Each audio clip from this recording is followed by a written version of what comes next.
Et bonjour à tous et bienvenue dans ce nouvel épisode de Bye Bye Patron. Vous l'entendez, les petits oiseaux derrière, je sais pas si vous les entendez, mais je suis toujours en vacances, si on peut dire, voilà, même si on travaille toujours, et si ma vie c'est un peu tous les jours les vacances. Je suis à La Réunion, alors je vous cache pas, vous le savez, si vous me rejoignez, vous êtes sur le podcast de l'immobilier de la liberté et des gros billets, donc c'est bien, là on est en novembre, il fait 25-30 degrés, les gens sont détendus, c'est top. Par contre je vous cache pas, là, j'ai pris pour 2 jours un lodge hors de prix. Quand je dis hors de prix, c'était vraiment hors de prix. Et c'est en fait, qui dit lodge dit truc écolo. Et c'est un peu de la merde. Hein. Pour le prix que j'ai payé, je dois l'avouer. C'est pas non plus super désagréable, mais c'est un peu de la merde. Voilà, on est toujours en mode les Airbnb, on essaie de les optimiser, on fait tout pour que ce soit bien, on met du café pour tout le monde, tout est nickel, on se permettrait pas d'avoir une petite trace de moisi, que sais-je, un truc vraiment qui est pas nickel dans un appart. Là, je suis dans un, j'ose même pas te dire combien j'ai payé. Encore, j'ai fait tous les trucs de gratteur pour payer le moins possible, mais ouais, voilà, je suis dans un lodge, c'est bien. Donc le concept, c'est en fait que ça ferme pas. Mon petit cabanon là, qui coûte le prix d'un iPhone pour 2 jours presque. Le concept, c'est que ça ferme pas, donc les moustiques peuvent rentrer, les geckos peuvent rentrer, voilà. Mais moi, je suis tout seul et puis j'avoue, j'ai un jacuzzi, enfin un genre de jacuzzi sur la terrasse, vue mer. Je suis quand même pas trop mal, je suis pas à plaindre. Mais voilà, l'argent et la qualité sont deux choses qui sont parfois dissociées. Je passe un très très bon séjour à La Réunion. Je me suis dit, allez, pour 2 jours, je suis dans une autre région. Je vais tester ça, on me l'a recommandé. Mais en fait, c'était quelqu'un d'autre qui l'avait recommandé. Comme souvent dans l'immobilier, les gens vous donnent des conseils, mais c'est pas eux qui font. Et là, la personne qui m'a recommandé l'endroit, elle avait jamais été. Mais on lui avait dit que c'était bien. Forcément, quand tu payes un rein pour avoir un bon logement, tu dis, ouais, au final, c'était bien. Non, c'est de la merde. N'allez pas dans des lodges à La Réunion, je vais pas dire le nom. Mais c'est sûrement le lodge le plus connu, et même dans le routard et tout ça. Et c'est sans plus, quoi. C'est sans plus. Mais bon, on n'est pas là pour parler de ça. Aujourd'hui, on accueille nos chers Anto et Alex, aka Mon Plan Immo. Ça fait pas très longtemps qu'ils sont dans le game, mais ils ont une ascension fulgurante. Un d'entre eux était, donc ce sont 2 frères. Un était dans l'immobilier déjà en tant qu'agent immobilier, mais il investissait pas. Mais c'est quand même lui qui a investi en premier. Et l'autre, prof de sport. On va voir ensemble. Ils ont pris un créneau des logements atypiques. Ils parlent souvent de ça. Ils ont des réels qui sont assez drôles sur Instagram. Voilà, on s'est rencontrés à Paris, on a fait l'épisode à distance et puis le lendemain, c'est marrant, ils étaient tout près de chez moi, donc on s'est vu, on a bu un petit coup, je leur ai fait une petite visite. Voilà, on va parler donc de leur projet, de comment c'est quand t'es frères, investir ensemble ou non, lancer un business ensemble, parce que là ils ont vraiment, ils sont full sur le coaching et sur l'IMO. Ils ont une maison à Bali, ils ont donc des logements atypiques, ils ont pu financer avec emprunt via une stratégie la maison à Bali. Leur ascension, voilà, tout ça, ils sont hyper sympas, hyper détendus. J'ai passé un très bon moment avec eux, à la fois le jour de l'enregistrement et puis également après, quand je les ai vus en vrai. Qu'est-ce que je peux vous dire avant d'attaquer? Je viens de finaliser l'enregistrement d'un épisode de podcast privé sur la boîte à outils des investisseurs. Si vous ne le savez pas encore, on me dit souvent, mais je sais pas. On a un podcast privé avec mon associé où dessus on va dans les sujets techniques. C'est vraiment la boîte à outils des investisseurs. On raconte pas le parcours des invités, mais vraiment des sujets techniques, des sujets qui seront très utiles quand vous êtes investisseur.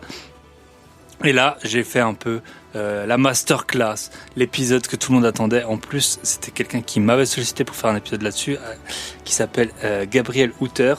Et donc, on vient d'enregistrer un épisode sur la holding. La holding, quand est-ce qu'il faut en faire une, quand est-ce qu'il faut pas en faire une, quand est-ce que le fisc s'intéresse fortement à vous ou non, est-ce qu'on peut créer une holding dans un autre pays, est-ce qu'on peut transmettre des parts de holding, un bout, la nue propriété, l'usufruit de la holding, est-ce qu'on peut passer des charges sur sa holding, est-ce que par exemple on peut passer une partie de son logement en tant que loyer de la holding, comment est-ce qu'on fait pour payer 0 impôt lors de la vente d'un business qu'on a créé.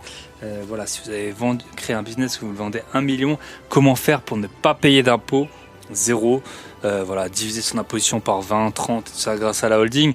Tout ça, c'est dans la boîte à outils des investisseurs. L'épisode, il n'est pas encore sorti, il va sortir très prochainement.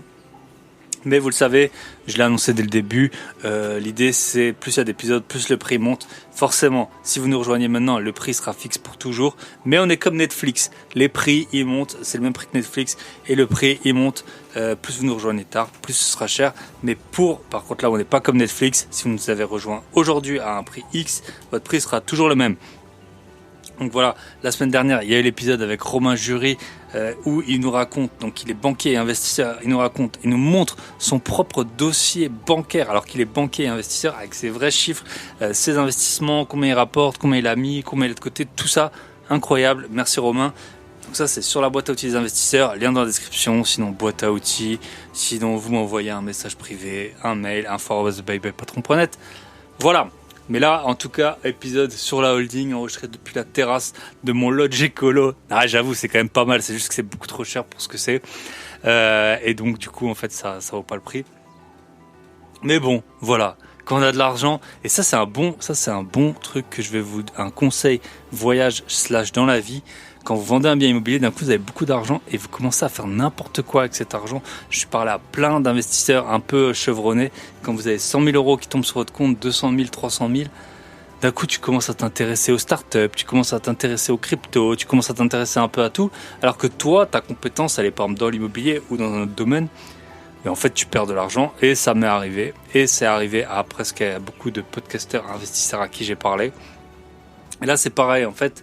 J'avais pas payé de logement pendant une partie de mon séjour et là parce que j'étais chez des amis, je me suis dit voilà, un petit kiff, on prend ce truc et au final non. Donc voilà, comme toujours vous le savez, si vous voulez faire des gros billets avec moi, vous allez sur mon site grosbillets.com. Si vous voulez avoir un dossier bancaire en béton, négocier ou alors qu'on vous accompagne, vous le savez, on a accompagné des investisseurs, des petits, toujours en one-to-one, des investisseurs, et ils ont fait l'acquisition de plus de 5 millions d'euros d'immobilier, donc ils sont très contents, qui est rentable, qui s'autofinancent, qui se paye tout seul. Et ben voilà, félicitations aux deux sœurs Alizé et Manon que j'accompagne. Elles ont signé le compromis pour leur immeuble de 7 lots. Voilà, elles n'avaient aucun investissement immobilier et là elles viennent de signer pour un immeuble de 7 lots. Félicitations à vous, je suis super fier de vous et vous pouvez être fiers de vous également. Donc voilà, on attaque le podcast avec nos deux frères, Alex et Anto, et qui est Mon Plan Immo.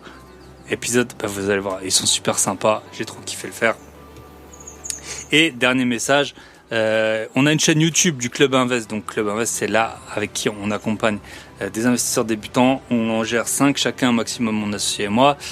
Et donc c'est Michel, mon associé, enfin on a une chaîne YouTube commune, mais c'est lui qui fait les vidéos. Vous pouvez aller voir, vous tapez Club Invest, CLUB, le 1, le chiffre 1, VEST, et vous allez voir ces vidéos. C'est sur Johnny n'a pas la motivation. Il appelle Johnny un peu la Tata Rachel, de certains. Donc Johnny n'a pas la motivation, Johnny a peur de perdre de l'argent et tout ça. Il a fait des très bonnes vidéos. Il a un bon monteur également, ça passe bien. Et il vous met aussi des extraits du podcast privé de temps en temps. Voilà, je vous souhaite une très bonne écoute. On se retrouve de l'autre côté avec Anto et Alex.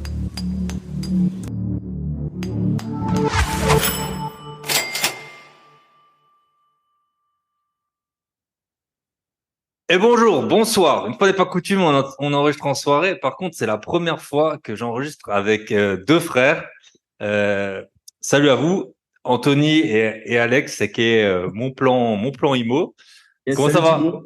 Bah écoute, ça va super, hein, et toi? Ça va très bien. Et puis une fois n'est pas coutume, j'ai fait pas mal on en parlait en off du salon de l'investissement à Bordeaux il y a plus d'un an. J'avais rencontré pas mal de personnes que j'ai eu sur le podcast ensuite. Et vous, je les ai aussi rencontrés à un événement. C'était à l'événement Investir dans un château, devenir châtelain, en tout cas en pourcentage et pour faire bien quand on drague, hein, de notre cher ami Jérémy de Ça fait un bail. Donc Exactement. c'était cool, ça passe super vite toujours les événements, on avait le temps de se parler un petit peu, mais c'est sûr que c'est jamais assez. Donc là on a à peu près 1 heure pour pour parler ensemble. Donc l'avantage, c'est que vous êtes frères. Je vais vous laisser vous présenter. Et en fait, ce que j'aime bien, c'est que chaque invité raconte une petite anecdote. Donc le podcast s'appelle Bye Bye Patron. Un petit job ingrat qu'il a pu faire quand il était étudiant ou une petite expérience Bon, que vous avez pu avoir pour un peu briser la glace. Ensuite, je vous laisse vous présenter en une minute à peu près. On commence par l'anecdote? Ouais. Ouais, Yes. allez, par l'anecdote. Eh Tu ben, veux y aller? ouais, je peux y aller. Allez, Moi, vas-y. petite anecdote sympa. Avant de me lancer dans l'IMO, donc ouais, avant que je commence mes études d'agent immobilier en alternance, j'ai travaillé pour l'OPAC. Donc l'OPAC, parce que je sais que t'as une clientèle qui est peut-être francophone, donc Ouais. pour expliquer, c'est les bailleurs sociaux. Donc voilà, j'ai travaillé en fait comme gardien. J'ai remplacé un gardien tout l'été. Ok. Donc, je m'occupais des poubelles. Donc, il y avait des vides Wow. ordures qui tombaient dans les poubelles. Enfin, c'était dégueulasse. C'est un bon job ingrat, ça. Franchement. Un bon job ingrat. Honnêtement, c'était tranquille le rythme, heureusement. Mais sinon, ouais, enfin, je changeais les poubelles, je nettoyais. Ouais, franchement, voilà, C'est la petite anecdote. voilà, j'ai compris grâce à ça, très cliché, mais que je pourrais pas faire ça toute ma vie. Ouais. C'était vraiment un job. Et il y en a qui le font et disent, ouais, tu vois, c'est tranquille, il n'y a pas beaucoup, Non, mais c'est tranquille. besoin de bosser et tout. Mais ouais, putain. Et puis moi, je suis un peu craintif, donc j'avoue que ça m'a coûté, quoi. C'était vraiment pour dire, je prends mon argent et je pars en vacances après. Et pour compléter Alex, anecdote, moi, la première chose qui me vient en tête au niveau des jobs étudiants, c'est le premier que j'ai fait à l'époque. J'avais été brancardé par un de mes oncles pour pouvoir ramasser les cerises. Je devais avoir 15 ou 16 ans. Donc, l'été. Ok. Ah ouais, bien. J'ai dû le faire 2 étés. Mais franchement, ça m'a marqué au fer rouge. C'est à ce moment-là où je me suis dit, Anto, bosse à l'école. Alors, bon, Ouais. du coup, ça m'a motivé pour continuer dans mon cursus après. Mais je me suis dit, ah non, tu peux pas faire ça toute ta vie, c'est pas possible. Et honnêtement, je respectais énormément la personne, le boss à l'époque qui m'avait embauché pour faire ça parce que je le voyais, il trimait, il avait 50, 60 balais, il fait 40 degrés.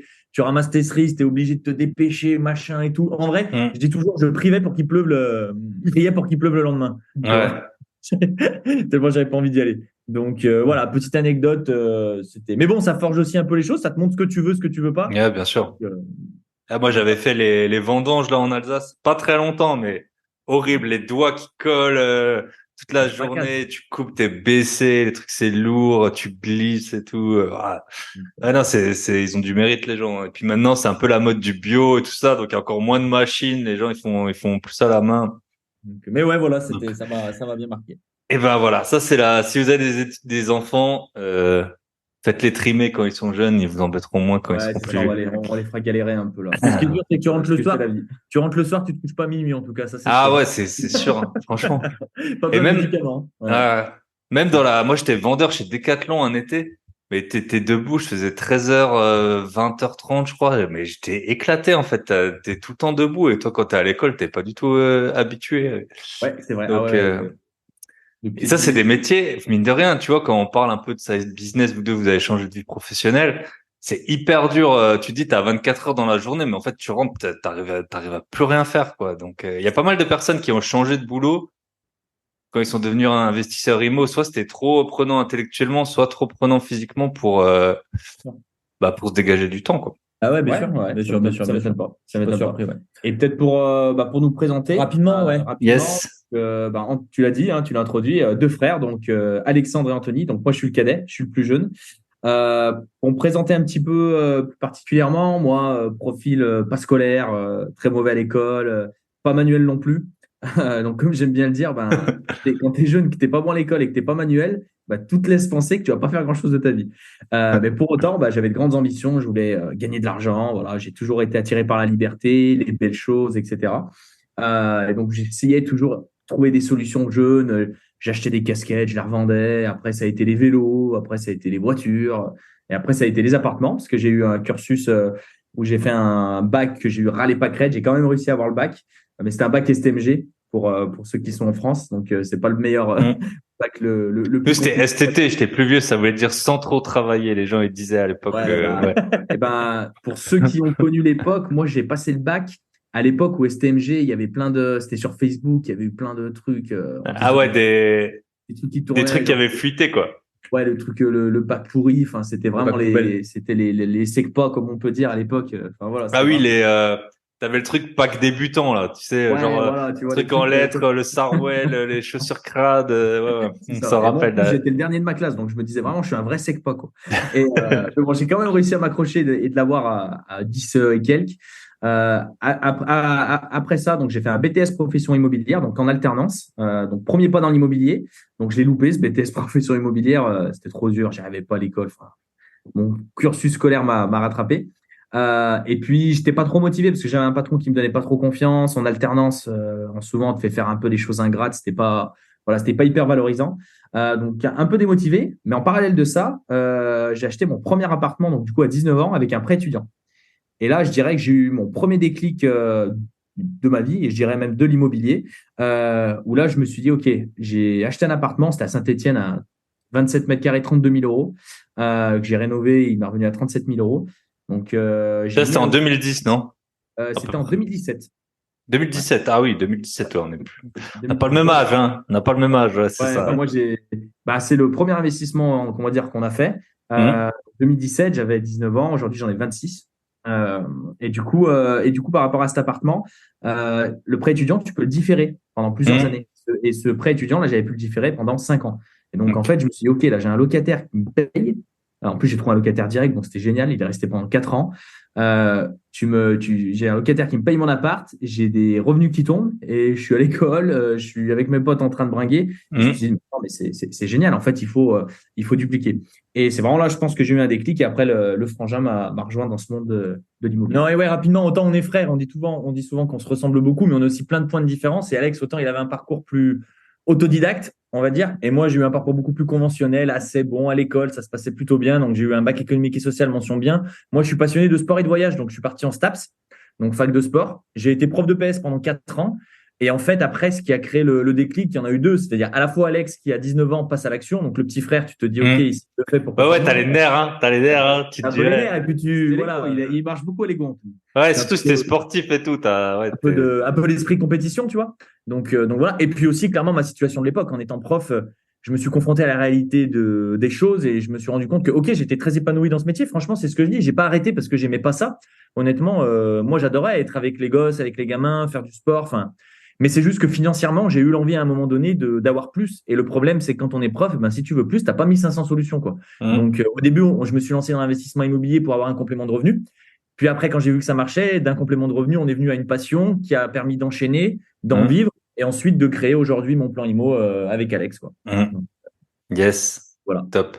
C'est marrant, j'ai aussi un business de vélo, là, comme Alex, vélo, voiture, appart, j'ai aussi fait ça. Et j'avais fait les consoles un peu aussi à la Ouais. pièce détachée comme ça, là, j'achetais des lots, je revendais et tout. Anthony, il a Et, eu un petit parcours entrepreneurial très jeune. Il craquait les Wii. Tu sais, il mettait des ah, ouais, ouais, il y gadgets avait et tout. ça, les Wii, ouais, les Wii, les C'est vrai, Xbox ça. et tout. Première expérience Mais, business. mais vous rigolez, mais moi j'avais un pote, mais souvent il écoute mes podcasts, il s'appelle Sam, et lui c'était toujours le gars qui puçait aussi les Xbox et tout. Nous c'était, fallait même C'était les souder révolutions à parfois et l'époque. tout.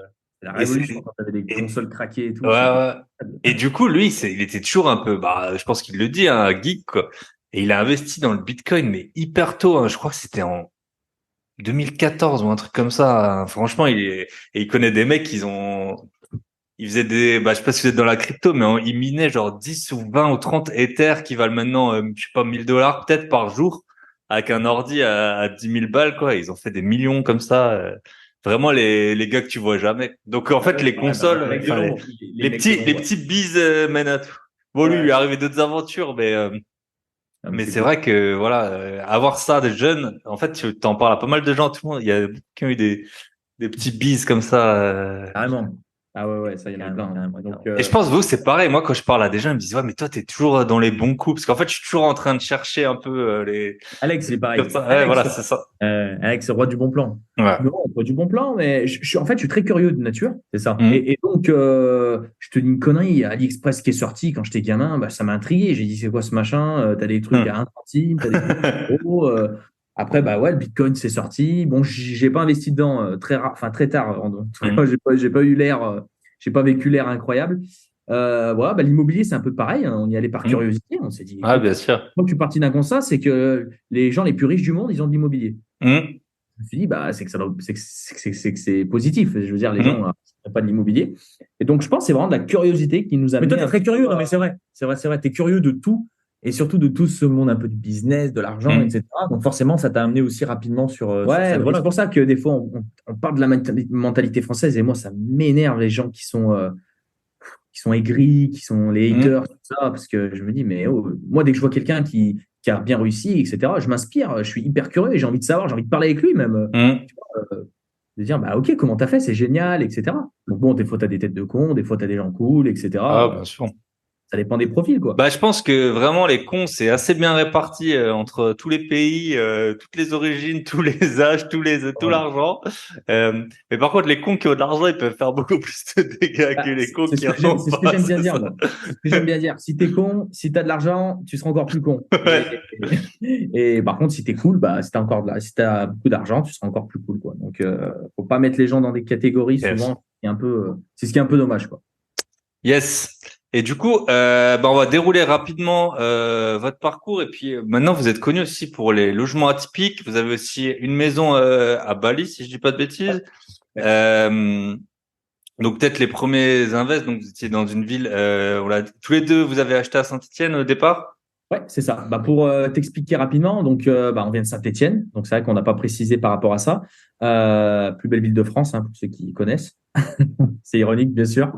Donc Saint-Étienne, c'est une ville qui est réputée pour tout ce qui est investissement locatif longue durée. C'est une ville qui a quand même qui est quand même assez rentable en règle générale. Voilà, si tu achètes bien. Et donc du coup, bah, nous assez naturellement, on est allé sur ce type d'investissement. Donc on a fait, Anthony a fait de l'immeuble de rapport, on a acheté aussi un immeuble en commun. On a fait de la colocation, on a fait de la location étudiante, voilà. On a essayé de toucher à toutes les stratégies classiques qui existaient et qui pouvaient être mises en place proche de chez nous. Donc, On a fait de l'achat-revente aussi. Anthony a fait une plus-value de 30 000 euros. Moi, ma première RP, j'ai fait 60 000 euros. Donc, voilà, on a essayé de toucher à tout, on va dire, en longue durée. c'est Et ces premiers investissements qui nous ont quand même, en 3 ans, voilà, on a réussi à en acheter plus de 25. Donc, tout compris. Donc, c'est vraiment une période assez faste là pour nous au niveau des invests. de 2019 à 2021. 2018 même, je dirais. 2018 à 2020, 2021, il y a eu 3-4 ans où on a vraiment profité de nos situations de l'époque. On le savait. Moi, j'étais prof, donc feu vert au niveau des banques, surtout dans le contexte bancaire de l'époque. Alex, toi, tu gagnais bien ta vie. Bah, moi, j'étais agent IMO salarié, donc profil qui est assez rare, du coup, donc ce qui m'a permis quand même de pouvoir emprunter assez facilement. Donc voilà, on a pu faire voilà tout ce qu'a dit Alex, immeuble, coloc, achat-revente, location courte durée, France, étranger. Et c'est en fait au bout de ces investissements, et c'est surtout Alex qui lui a, au bout d'un moment, en fait, si tu veux, comme on avait beaucoup enchaîné, on avait réussi un premier objectif, du moins moi de mon côté, c'était de remplacer mon salaire de prof de l'époque par des revenus IMO. Comme j'avais fait 2 immeubles, un immeuble de 5, un immeuble de 8 apparts, bah, j'avais pu atteindre cet objectif assez rapidement. Et Alex, lui, comme il s'était concentré sur des apparts plus petits avec des stratégies plus agressives, ça prenait un peu plus de temps. C'est ça. Et tu avais toujours l'appel du cash flow qui n'était pas là, pour le coup. Et moi, j'étais littéralement bloqué. Tu parlais de Bali, c'est un projet qu'on s'est fait financer aussi. Donc, il n'était pas encore sorti de terre. Donc, aujourd'hui, c'est un projet super rentable, on pourra en parler. Mais à l'époque, c'était pas encore le cas. Et on ne savait pas aussi les perspectives. On espérait que ça marche bien. Et du coup, j'étais littéralement bloqué. Et la seule solution que j'avais, enfin, ce que je pensais à l'époque pour soulever du gros cash flow, quand je parle de gros cash flow, c'est quand même au-dessus de 600-700 euros, c'était les immeubles de rapport. En tout cas, dans notre région. C'est ce que je pensais. En fait, à ce moment-là, je me suis posé une question. Je me suis dit, mais comment faire pour en fait gagner autant de cash flow avec des petits budgets et avec une automatisation maximale. Et c'est là que j'ai découvert les logements atypiques. Et en fait, tout bêtement, je suis allé, encore une fois par curiosité, je suis allé sur Airbnb et j'ai mis Saint-Étienne. Et en fait, je me suis rendu compte qu'il y avait des appartements sur Airbnb à Saint-Étienne et que ça se louait. Donc, je me suis rendu compte qu'il y en avait beaucoup. Je me suis rendu compte que ça se louait. Et il y a un appartement surtout qui a marqué mon esprit. C'est un appartement qui était un petit peu différent des autres. Donc déjà, ça pourra faire aussi un petit pas dans l'atypique en disant que pourquoi l'atypique ça fonctionne, parce que déjà tu te démarques des autres. Et moi, Bien clairement, qu'est-ce qui m'a attiré là, c'est cet appartement parce qu'il était différent des autres. Et les autres, ils se ressemblaient tous. Donc forcément, je suis allé sur ce bien. Et ce bien, ce qui m'a marqué, c'est que, alors, il avait une baignoire balnéo d'angle, mais un truc pas quali, il avait un sauna et une décoration vraiment pas terrible. Donc il y avait le côté un peu atypique, on va dire, avec la balnéo et le sauna, qui je trouvais sympa, qui permet de se différencier. Mais par contre, tout l'aspect l'autre aspect décoration, ambiance, etc., j'aimais pas du tout. Mais ce que j'ai constaté, c'est qu'il était loué 30% plus que les autres appartements et aussi 30% plus cher. Et c'est là où je me suis dit, OK, là, il y a quelque chose à faire. Moi, je vais y apporter ma touche. Je vais faire une ambiance différente. Et j'ai lancé mon premier logement atypique comme ça, donc du coup, à Saint-Etienne. Mais voilà, les logements atypiques, c'est arrivé après tous les premiers invests qu'on a fait. Après avoir fait immeuble, coloc, etc. C'est quand Alex s'est heurté un petit peu à sa problématique d'être bloqué par la banque et d'être obligé d'avoir un petit budget pour continuer d'investir qu'on est arrivé là. Et après, déroulement assez atypique pour le coup, parce que moi, je pensais, comme beaucoup de personnes, et c'est des questions qui, je pense, ça va plaire à tes auditeurs qu'on nous pose souvent, mais le taux de remplissage, est-ce que c'est vraiment loué, c'est appartement? Donc déjà, pour répondre à beaucoup de cette question, dites-vous bien, si il y a autant de love room, de logements atypiques, c'est que ça marche. Si ça marchait pas, vous les verrez pas sur le marché. Donc déjà, ça donne un premier élément de réponse. Et en fait, moi, je me suis dit, ça va marcher le week-end, etc. Et puis, je commence à louer le week-end. Bon, bien, un peu en semaine, puis une semaine, puis un mois complet, puis 2 mois, 3 mois, puis 1 an. Et là, j'ai commencé à me dire, bon, là, je suis quand même sur un business qui est pas mal. Et en fait, je voulais enchaîner le deuxième, mais j'avais cette barrière psychologique de me dire, c'est trop beau, ça va s'arrêter. Enfin, genre, tu crois pas là? C'est trop beau, et surtout, je me suis dit, il faut que je fasse 1 an complet. Dans ma tête, je me suis dit, il y a 1 mois qui doit pas être bon. Il y a 1 mois où ça va pas. Comme janvier, souvent c'est janvier, dans le LCD normal. Ça reste quand même le moins bon mois, mais c'est quand même un bon mois. C'était quand même un bon mois. Sachant que moi, je l'avais lancé en décembre 2020, la première. Et donc, du coup, j'ai attaqué décembre et janvier. Et de janvier, j'ai explosé direct, quoi. Donc, vu que c'était la nouveauté et tout, je pense. Et du coup, après, j'ai enchaîné, j'en ai fait une deuxième. Et puis, là, le parcours s'accélère, mon plan IMO aussi. Puis voilà, un petit peu au logement atypique. Et ça, surtout aussi, toi, je sais que tu fais de la LCD, de la location courte durée, en automatisant, bien évidemment, tous les process de A à Z. Et ça, sans conciergerie. Ça a vraiment été aussi la clé de voûte. C'est que pendant ces 2 ans, j'ai travaillé à beaucoup de processus d'automatisation jusqu'à arriver à quasiment une automatisation parfaite avec tout ce qui est channel manager, dispositif connecté à l'entrée des logements, messages automatiques, etc., etc. Ok. Après, je pense que l'avantage que je vois que vous avez, c'était que tous les deux, vous aviez des emplois du temps assez flexibles. Enfin, peut-être pas pour toi, Anthony, parce que toi, tu étais prof, mais t'avais peu d'heures, quoi. Et tu pouvais aller visiter. Et puis toi, Alex,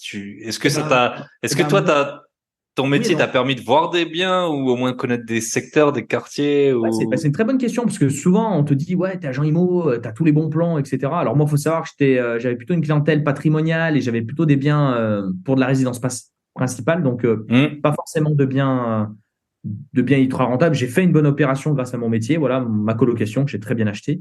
Mais sinon, pas trop. Alors j'avais une analyse du secteur qui fait que je connaissais bien le prix du marché. J'avais ce côté assez terrain qui nous a quand même bien aidé, je pense. On a pu trouver des artisans assez facilement grâce à ça, etc. Par contre, j'avais pas beaucoup de temps parce que j'aimais quand même bien ce que je faisais. Si plus je vendais, plus j'étais rémunéré. Donc, contrairement à Anthony, moi, je manquais un peu de temps. Un peu de temps. Donc, les visites n'étaient pas toujours faciles parce que entre les rendez-vous, etc. Mais en fait, puis tu sais jamais, tu te dis peut-être là je vais vendre. Si je vais à celui-là, c'est pas sûr que j'achète. Et peut-être que là cette visite, je vais vendre.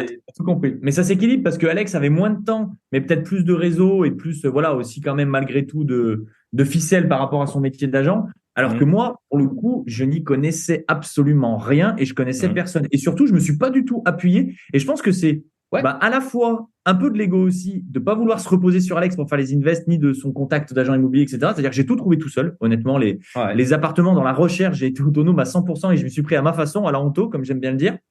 Et par contre, forcément, c'est sûr, mon métier de l'époque, j'avais pas une flexibilité où je pouvais bouger les horaires, mais j'avais du temps. Voilà, j'avais du temps. Donc forcément, ça a été un point positif pour moi qui m'a permis d'enchaîner, d'aller démarcher les banques, de faire passer des artisans, de visiter, d'aller au charbon. C'est sûr, ça a été un avantage à l'époque, clairement. Je pense que tout le monde a un avantage. C'est à toi d'appuyer dessus, tu vois. J'en suis convaincu, c'est hyper important ce que tu dis. Moi, je dis toujours, on a tous un profil, une appétence, quelque chose. Les gens, souvent, ils attendent d'être parfaits avant de faire quoi que ce soit. Ah, c'est ça. Et c'est très rare aujourd'hui, même si tu prends l'immobilier, c'est très rare d'être à la fois un fiscaliste, un notaire expérimenté, un directeur de banque, une même personne. Moi, je suis très bon en banque, stratégie, fiscalité. Je suis moins bon sur le terrain ou les travaux pour me projeter. Voilà. Et à l'inverse, Alex, lui, il contrebalance. Mais ça existe, des investisseurs, qui maîtrisent tout. Mais ça reste quand même très rare. Souvent, ils n'ont pas d'appart. Ils maîtrisent tout, mais ils n'ont pas d'appart. Du coup, ils ont pas ça, c'est tout ce que tu vas enlever les mots. Et t'en as parfois, et souvent, ça arrive aux gens qui sont surformés. Ils connaissent tout. mais ils connaissent tellement de choses que, en fait, ils achètent pas. Et ils sont pollués parce qu'ils cherchent tellement la pépite que nous, on insiste vraiment sur le passage à l'action. Moi, comme je dis, le premier appart que j'ai acheté, bah, j'avais 19 ans. J'étais loin d'être j'avais loin d'avoir la réflexion que j'avais aujourd'hui. C'était loin d'être le meilleur investissement que j'ai pu faire. C'était quand même un bon investissement sur le fond. Mais sans ce premier investissement, bah, ça aurait jamais découlé sur tout le reste. Donc, moi, je pense que rien ne vaut le passage à l'action. Et il faut y aller, faut tenter. Et après, tu t'adaptes, tu trouves des solutions, etc. Tu vois, ouais, par exemple, si tu viens d'un milieu social aisé, tu vas peut-être connaître un notaire, mais tu connaîtras pas le petit mec qui te fait les travaux, tu vois. Et à l'inverse, si t'es, je sais pas, enfant d'immigré ou quoi, et ben là, t'as plein de mecs qui sont dans le bâtiment. Peut-être tes parents, ils ont pas d'argent, t'as pu faire peut-être moins d'études, mais du coup, tu connaîtras des plans dans tous les sens. Et puis, Et en moi, fait, je trouve que des fois, c'est un peu une force aussi de se confronter au terrain. Quand tu as tout sur un plateau, on te trouve l'appart, tu as le notaire, tu as l'artisan, etc. Et ben, quand un jour tu arrives dans la difficulté, et ça arrive toujours, il y a toujours bien sûr. une merde ou un truc qui arrive, et ben, tu sais pas comment gérer. Alors que quand, dès le départ, tu as été confronté à un problème avec ton notaire il te répond pas, il s'en fout de toi, qu'avec la banque, on t'a dit un oui et que finalement tu as un non, que de l'artisan, il te plante, etc. Et ben, si tu n'as jamais connu l'échec ou tu n'as jamais connu des moments difficiles, bam, ça fait super mal. Donc déjà que ça fait mal et ça fait, tu vois, ça fait encore plus mal. Donc je trouve que parfois, et c'est ce que je reproche parfois à certains investisseurs, ils se disent, OK, je prends une formation ou même je prends pas une formation, je prends un chasseur, je prends ci, je prends ça, ils pensent qu'ils vont rien faire et récolter 10 000 euros de cash flow. Et non, oui, la récolte est belle quand tu as bien fait les choses, mais il faut quand même donner un petit peu de sa personne. Faut semer, comme on aime bien dire avec Anthony, pour après avancer et avoir voilà, des bons résultats. Donc, contrebalancer un petit peu avec. Ok, top. Sur ce que vous avez dit, j'ai retenu pas mal de choses. Un des trucs, c'est la maison à Bali. Donc, vous l'avez acheté, je suppose, Covid, confinement. Comment vous l'avez financé? Vous avez dit que vous avez pu avoir un emprunt. Donc, c'est vrai que c'est dans les deux sens. Quand on est en France, on a du mal à financer des biens à l'étranger. Quand on est à l'étranger, on a du mal à financer des biens en France. C'est vrai que Bali, je dis toujours que c'est la petite fierté de la famille, mais c'est vrai. Et pour deux raisons. La première, c'est parce que c'est une villa qui est très belle et qui rapporte gros aujourd'hui. Donc, on est très content. Et surtout parce que justement, on a réussi à le faire financer et que c'était quasi mission impossible à l'époque. Donc en fait, ce qu'il faut savoir, j'ai visité le terrain à l'époque. On est trois dans le projet parce qu'il y a notre père également. Avec Alex, on a investi séparément, chacun de notre côté, ensemble sur certains projets. Et il y a aussi une dynamique familiale parfois avec notre père et même notre petite sœur qu'on a embarqué dans l'aventure aussi et notre mère bien sûr. Mais il y a aussi des projets. Si j'oublie un moment, ça va pas le faire. Ouais. Et on a cette dynamique familiale. Et donc 2019, je vais à Bali avec notre père pour visiter les terrains à l'époque. Et on s'est positionné en 2019. Donc, c'était avant Covid. Et pour le faire financer, en fait, ce qu'il faut que les auditeurs retiennent aujourd'hui, c'est que si on veut financer un bien à l'étranger, il faut avoir un bien fini de payer en France que tu peux hypothéquer de la valeur du budget que tu souhaites financer. Voilà, tout simplement. Parce que ça va servir à la banque de garantie. C'est-à-dire que tu sais, en France, tu as les garanties comme la SACEF, Crédit Logement, etc., les cautionnements, les garanties de cautionnement. Et ça, les banques à l'étranger, elles peuvent pas l'utiliser. Donc, en fait, il faut que tu aies une garantie. Donc, cette garantie, c'est l'hypothèque sur le bien. Mais si tu as ça, et que tu as une argumentation en béton armé, parce que moi, ça a été un parcours du combattant, je me rappelle, j'ai jamais fait des mails d'argumentation aussi poussés que pour le projet de la Villa à Bali. Parce que ça reste des projets sur lesquels c'est hyper dur d'aller. Et nous, à l'époque, ce qui est génial, c'est qu'on a pu avoir un prêt, j'ai plus toutes les conditions en tête, mais on a dû emprunter à 1,3% avec un différé total, comme c'est une construction de 3 ans, sur 20 ans. Donc, partiel. On a partiel, pardon. Mais sur 3 ans, c'était top. Donc, c'était top. De toute façon, quand tu as 1% d'intérêt, c'était presque pareil à l'époque, le partiel et le total. Exactement. Donc voilà, donc en gros, bref, on fait ce projet-là et donc la villa s'est terminée en 2021. Donc c'était avec la maison de vos parents, c'est comme ça que tu as eu en hypothèque. Et l'anecdote est marrante, tu fais bien de le souligner, c'est que nos parents venaient juste de finir le crédit de leur maison qu'ils avaient depuis des années. Et on a dit, bon allez, papa, maman, allez. Non, en plus on leur dit, dans tous les cas, si un jour vous ne pouvez plus payer, votre maison, allez à Bali. Dans tous les cas, votre maison, vous la saisira. Donc, dans tous les cas, voilà. Et après, on est parti du principe, on s'est dit, dans tous les cas, le prêt de la maison à Bali, avec le cash flow qu'on a, on pourra toujours le payer. Si dans tous les cas, il y a un problème, si tu veux. Donc, maison des parents hypothéquée, projet lancé, financement obtenu. Et la maison est sortie 10 mois plus tard, à peu près. Un petit peu plus avec parce qu'on est tombé pendant le Covid. On a signé avant le Covid. Et la construction a pris un peu de retard avec le Covid. Donc, on a dû mettre 12 ou 14 mois, je crois. 12 ou 14 mois de travaux. Donc, juin 2021, il me semble, début de la location. Et là, ça fait 2 ans que elle tourne à plein régime. Donc, hyper content. Donc, Trop bien.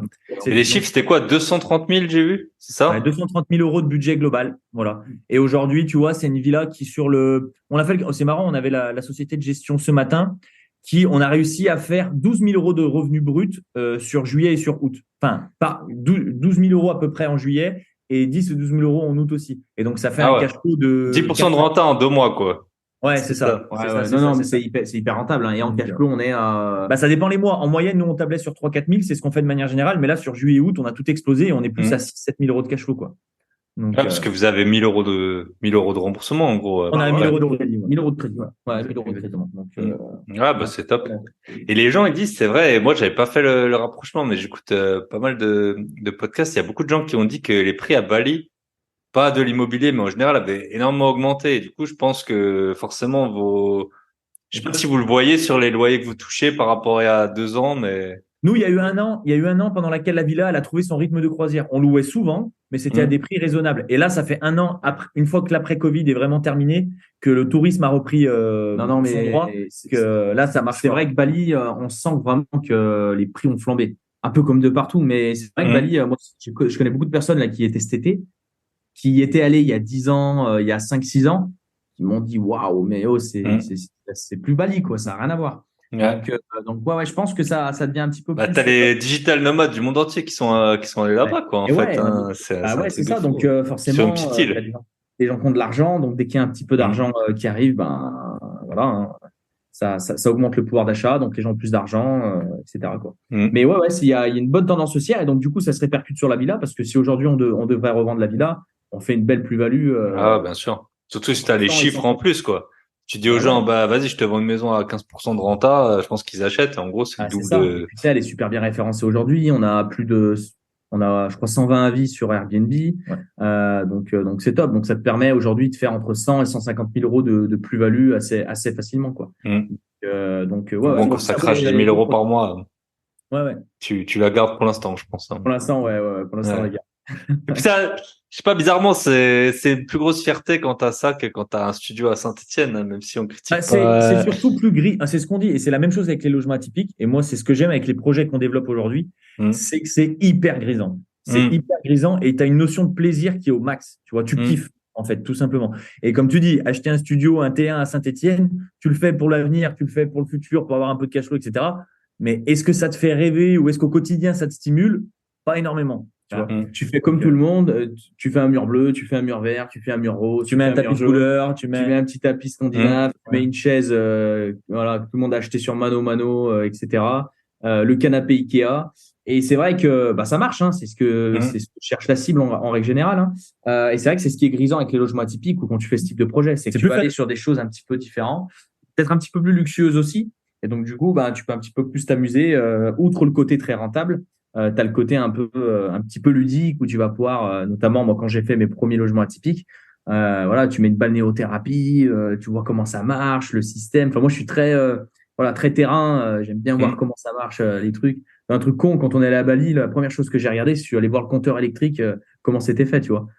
C'est con, mais voilà, c'est des trucs qui pour moi sont assez marrants, quoi. Et voilà, ça apporte vraiment un côté ludique, moi je trouve, à cet aspect de l'investissement. Ouais. Ok.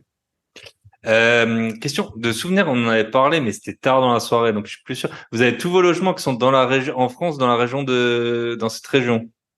Ouais, Saint-Étienne, et tu prends un cercle d'1h30 autour de Saint-Étienne, pas forcément qu'à Saint-Étienne, mais aux alentours. C'est ce qu'on dit souvent, on me dit, mais pourquoi vous n'êtes pas allé ailleurs?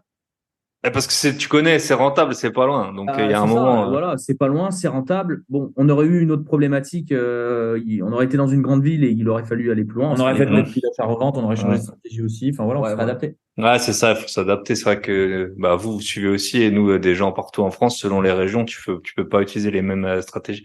Et la question que j'avais justement, donc c'est une région parmi quand même les moins chères de France. Comment tu fais, parce que forcément les coûts des travaux c'est à peu près les mêmes où que tu sois.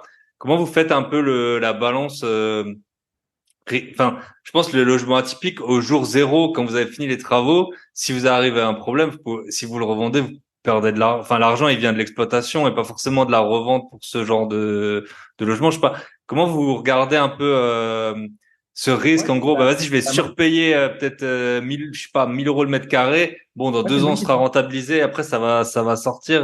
Comment Pour tu moi, gères un peu ce risque, quoi?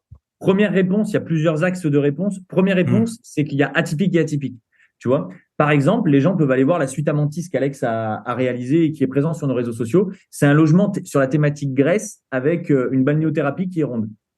Honnêtement, tu le mets en location à l'année à 500 euros par mois, ça se loue direct. Parce qu'en fait, c'est juste un très très bel appart avec une thématique un Hmm. peu grecque, sachant que c'est pas grec Oui, voilà. poussé à l'extrême. Il a repris quelques tons qui sont présents notamment à Mykonos et il a mis une baignoire balnéothérapie. Mais tu as une cuisine, tu as une salle de bain, tu as Hmm. une télé, un canapé, une Tu as tout chambre. le confort d'un Tu as appartement tout en le confort location d'un purée, appartement. donc il est un petit peu décoré, on va dire atypique, et tu as Hmm. une thérapie, voilà, on va Donc, dire tu que c'est vois, atypique, mais ça peut plaire aussi à certaines personnes.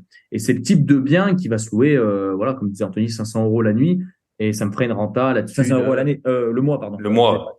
Le mois. Ouais, le mois, pardon. La nuit, ça serait bien. Lundi, ce serait bien, ouais. On n'y est pas encore. Et ce qui me permettrait d'avoir une rentabilité de 8% à peu près, donc je serais sur Ok. d'autres financements, quoi. Et tu Donc dirais voilà. que c'est combien le surcoût par rapport à si tu avais voulu faire de la longue durée dans ce type d'appart? Ah, ouais, eh ben, pas tant que ça, hein. Je dirais 4-5 000 euros. 4-5 Ah ouais, donc ouais, là, Ça ça reste va. raisonnable.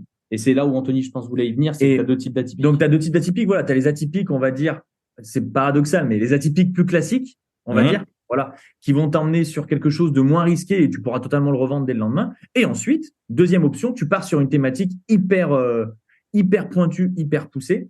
Et donc, comme moi, je suis en train de développer un concept de cinéma room dans un de mes appartements d'un de mes immeubles, et ben là, c'est sûr que c'est plus risqué, mais dans ce cas-là, deux options. Soit il faut pas faire le projet, c'est-à-dire que si ton objectif c'est de revendre le lendemain, nous, la location courte durée atypique, on dit pas aux gens il faut y aller à tout prix dans n'importe quelle situation. Bien C'est sûr sûr. que si tu as prévu de revendre le bien dans les 2 mois, fais-moi un achat-revente en résidence principale ou fais autre chose que ça. Hein. Donc Oui, ça, c'est bien une sûr. erreur pour moi stratégique de le faire.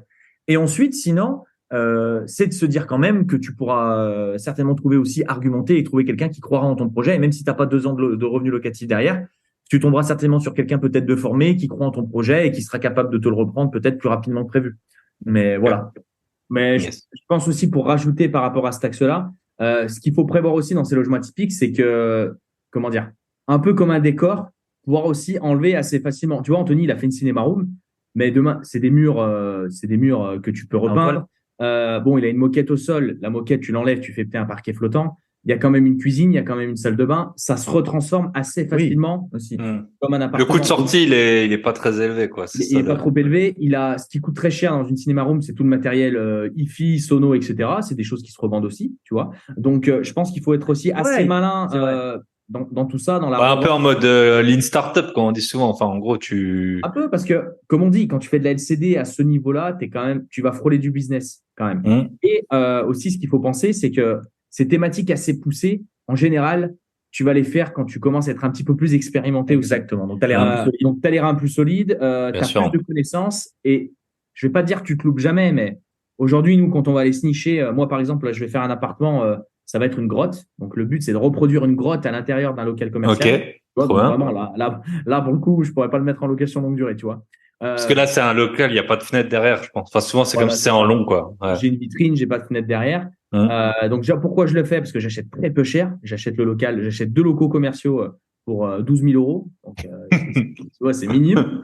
Donc, pourquoi je le fais pour ça? Et parce que je suis sûr à 100%, là, pour le coup, et je mets ma main à couper, que ça va cartonner. Tu vois? Donc, je pense que c'est aussi ça qu'il faut regarder. Tout à fait, c'est vrai, Faut c'est pas vrai. aller acheter un appartement 150 000 euros qui en vaut 120, aller mettre 50 000 euros de travaux, et te retrouver avec un dérèglement du marché qui est, voilà, qui est totalement incohérent. Ouais, il Tu faut vois. pas acheter tout et n'importe quoi et ne pas le faire n'importe comment. Voilà, c'est ça. Par contre, Et- quand ça marche, tu peux avoir l'effet inverse, c'est que tu as des personnes qui sont prêtes à racheter à la rentabilité, un peu comme c'est le cas à Bali. Et c'est le Ouais. cas, on était avec Alain, du coup, qui est coach dans le programme de Mon Plan IMO, qui est un super gars d'ailleurs, qui a revendu son premier logement atypique à un investisseur. Il l'a revendu avec 30 000 euros de plus-value par rapport au prix initial s'il l'avait vendu en résidence principale ou en location longue durée.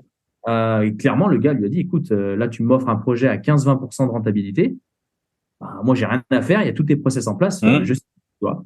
Donc, si ça fonctionne bien, tu t'adresses aussi à une clientèle d'investisseurs voilà, qui va chercher des grosses rentabilités sans avoir toute la mise en place, les travaux, etc.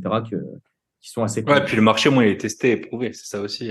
Voilà. Parce que là, tu fais une grotte, je pense que tu saurais pas dire à 5 000 euros près combien tu vas faire dans l'année, quoi. Peut-être ça a super bien marché, enfin, ça va au moins un peu marcher, mais tu sais pas à quel point ça Je peut. suis assez serein quand même parce que Mm. des tendances qui se dégagent quand même. Aujourd'hui, le marché des logements atypiques, il est à la fois très, très, très, très jeune, mais il est quand même aussi un peu mature. Tu as quand même des choses qui se dessinent et tu arrives quand même, quand tu analyses un petit peu, voir ce qui fonctionne, tu vois.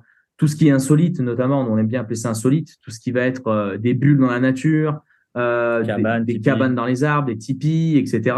Tu arrives à voir ce qui marche et tu arrives à voir celles qui fonctionnent, tu vois. Tu as aujourd'hui des chambres troglodytes, tu as des houseboats, tu arrives à voir un petit peu dans ce qui marche. Et un petit peu comme les logements atypiques, tu as les thématiques sur les films, Harry Potter, super-héros, Star Wars, Jungle Room, Love Room, et tu arrives à quand même voir ce qui fonctionne. Tu vois. Donc, en fait, il suffit juste de faire voilà, ce qui marche et de le faire mieux et d'avancer dans ce sens. Bon, la grotte, ça n'a jamais été fait, mais comment dire, je m'appuie quand même sur d'autres choses qui vont ressembler et qui fonctionnent. Bien sûr. Tu t'appuies sur l'expérience de l'investisseur aussi, Oui, et voilà. ton expérience de vécu sur l'atypique qui te fait dire que bah voilà, tu sens le projet et que ça va le faire. Et genre, ça va être quoi en carton-pâte, là? Tu vas faire un peu Ouais, bah c'est un peu. On est en train de réfléchir. Là, pour tout te dire, j'ai un gars qui fait des décors de parcs d'attractions que je vois la semaine prochaine. Ok. Pour, Ah ouais, trop bien. pour réfléchir un peu aux idées, etc. Alors, je t'ai pas dit que je passe avec lui, mais c'est dans les idées, quoi. Donc, Ok. soit ça peut être un crépi avec. T'as plein de. Voilà. Donc, on est dans la réflexion.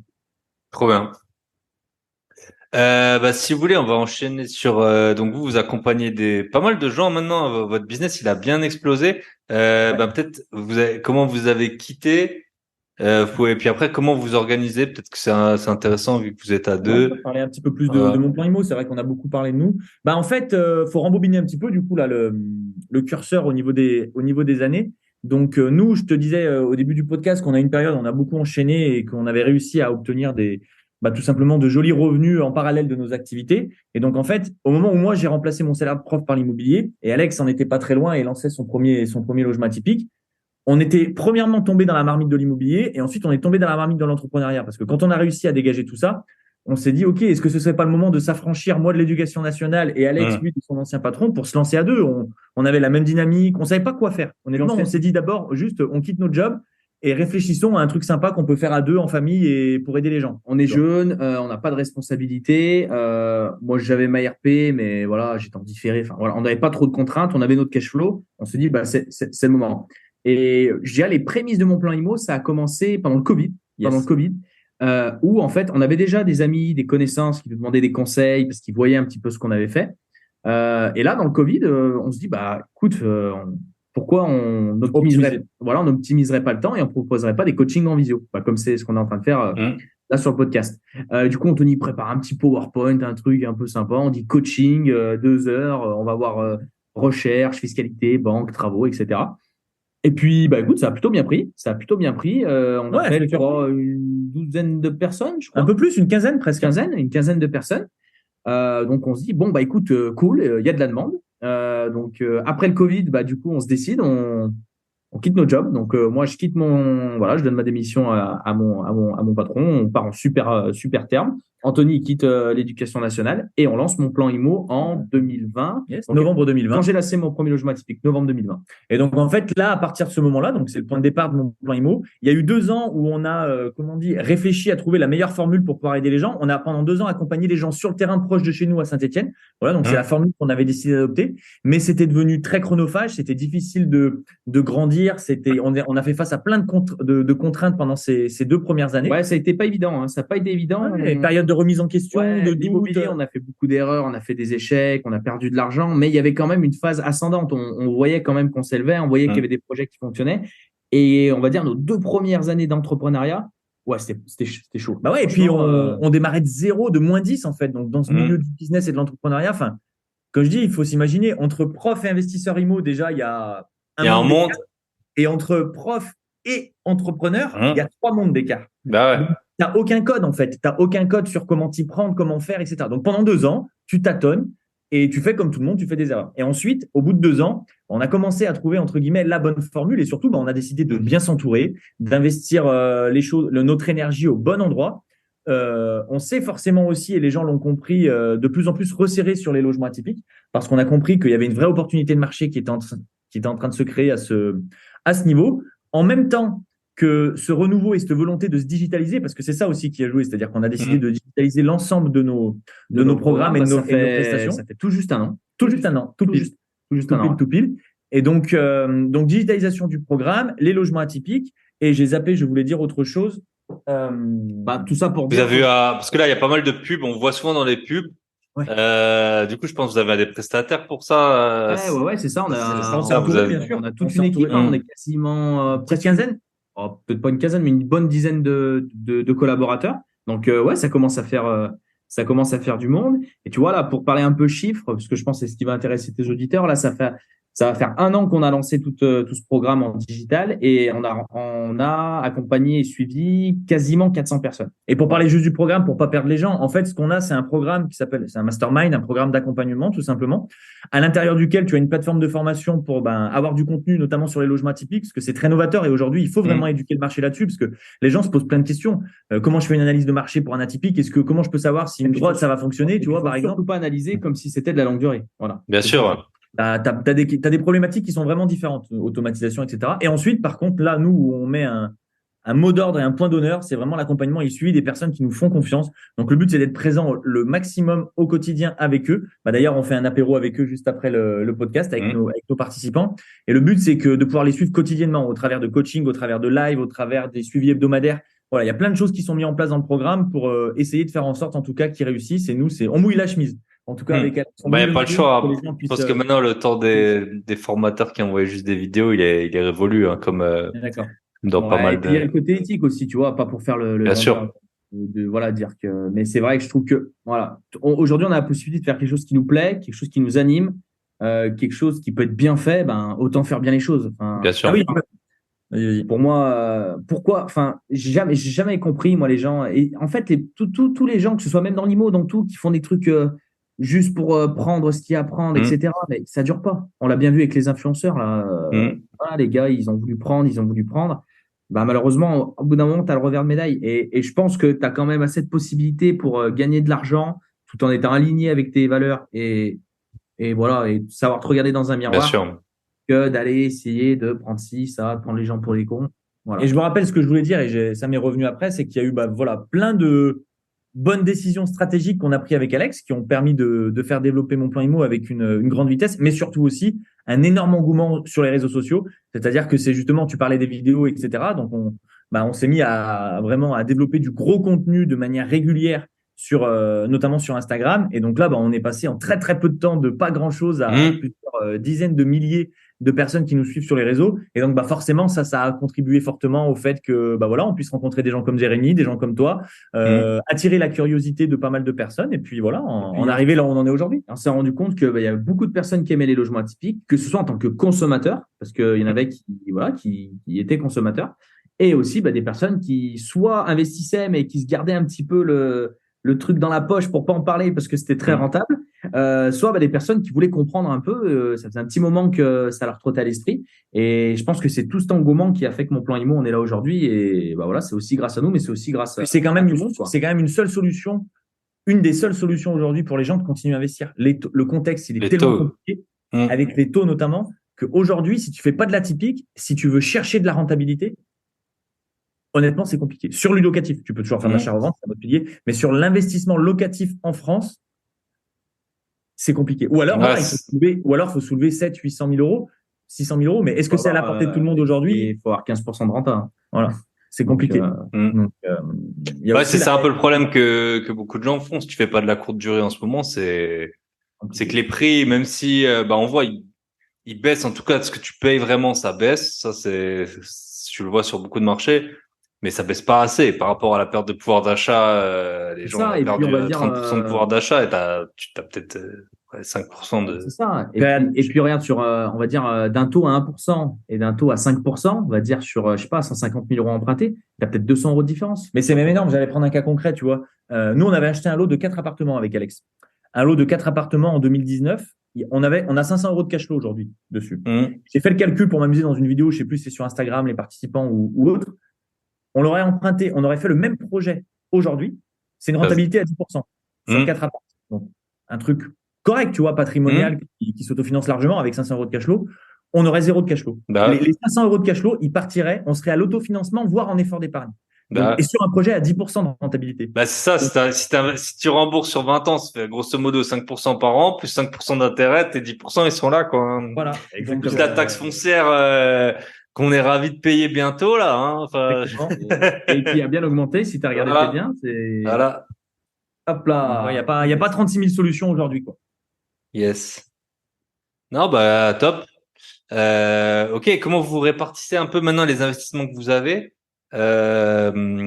Donc en fait, vous n'en avez pas tant que ça ensemble, hein. C'est ça, vous avez à Bali, vous avez un immeuble aussi ensemble, c'est ça? Ouais, on a 2 immeubles ensemble. Enfin, on a 4 appartements. Un lot de 4 appartements. Voilà, on n'a pas l'immeuble parce qu'on n'a pas la surface commerciale au bas. On a acheté un immeuble l'année dernière ensemble.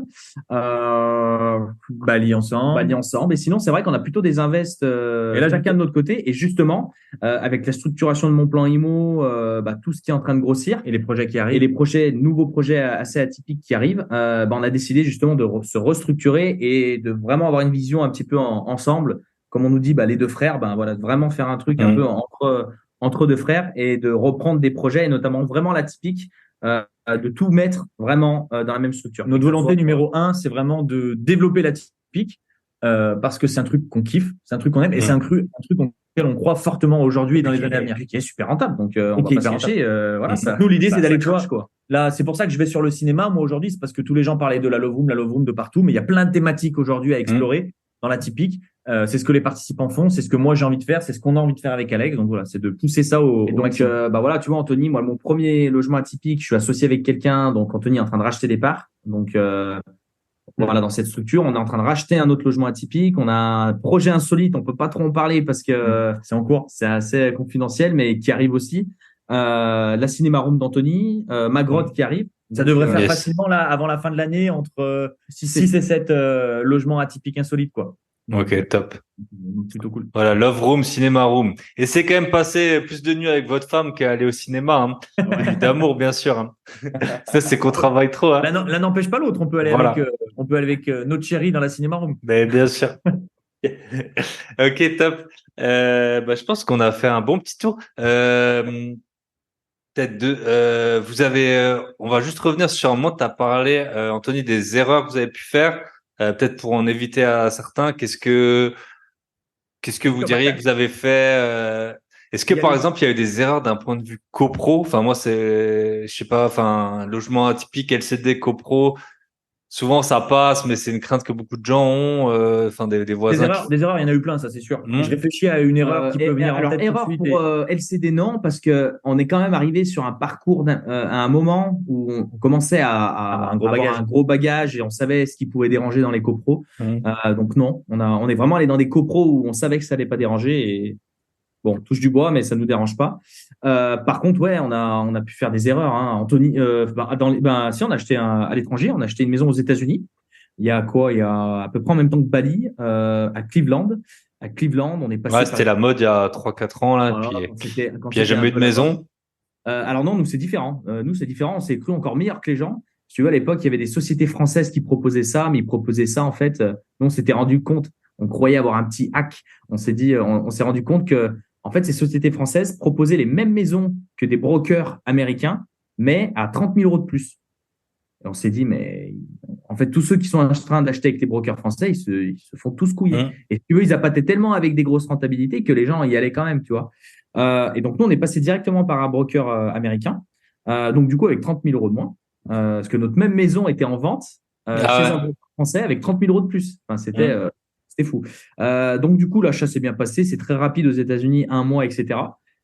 On est tombé au Covid. Donc, on a acheté en janvier 2020. Et après, on a été confiné au mois de mars, juste après. On s'est retrouvé avec une maison où il devait y avoir un locataire et un appartement rénové. Finalement, on s'est retrouvé avec un appartement dévasté et le locataire qui était parti entre-temps, le moment qu'on est acheté. La société de gestion qui gérait super mal.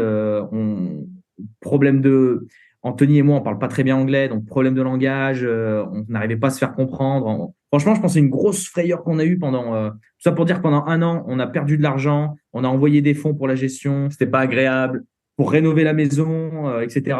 On a quand même fait une plus-value à la sortie, ce qui fait qu'on s'en est pas trop mal sorti, mais on a quand même perdu sur 1 an 15 000 euros chacun. Mais c'est le seul projet sur lequel on a baissé notre garde, en fait, pour conclure. Ouais. C'est arrivé à un moment donné, si tu veux, où on enchaînait plein de projets, notamment Bali, etc.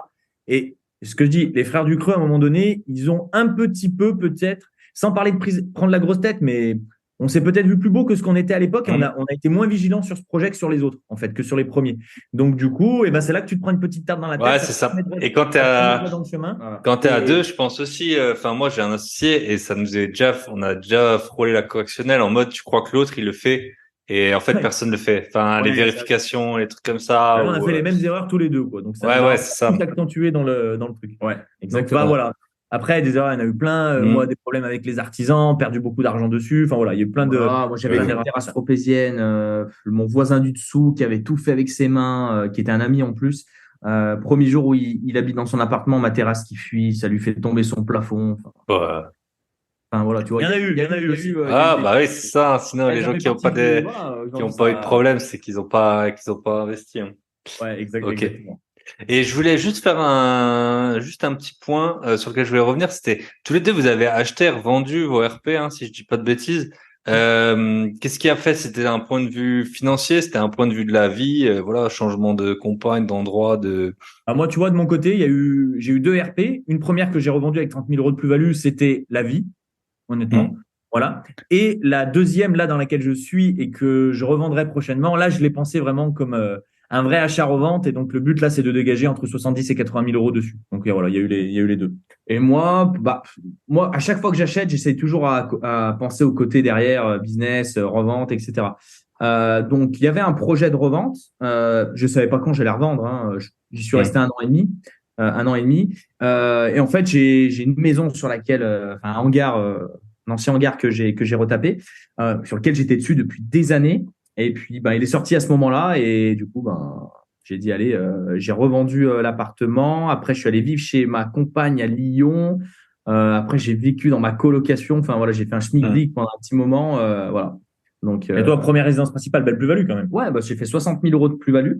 Donc, assez content. Donc, cette fameuse terrasse tropézienne qui avait fui. Donc, ça s'est bien fini. Ça s'est bien fini, j'ai rénové. Le mec avait une décennale. Heureusement, je m'étais bien prémuni de ça. Donc voilà, j'ai pu voilà. L'eau, c'est le pire truc. Dans l'IMO, je pense que vous allez confirmer, l'eau, c'est le pire truc. L'eau, ça passe de partout. Ah, Anthony. Anthony aussi, il a eu un truc qui est assez sympa sur un. Les dégâts des eaux.